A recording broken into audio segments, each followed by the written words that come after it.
எதுக்கு வீடியோ எடுக்கிற? எதுக்கு வீடியோ எடுக்கிற? எதுக்கு வீடியோ? ஃபேமஸ். ஃபேமஸ்? ஆமா, நீ ஃபேமஸ் ஆயிடுதானே இன்னைக்கு. ஆமா,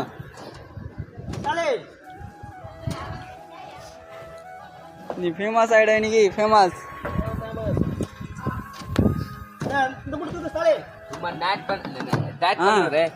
அருண் சார் அனுப்பிச்சுடுறேன். அவருக்கு கேட்குறாரு தூக்க திருவாரூர்ல இருக்குது குவாலிட்டி.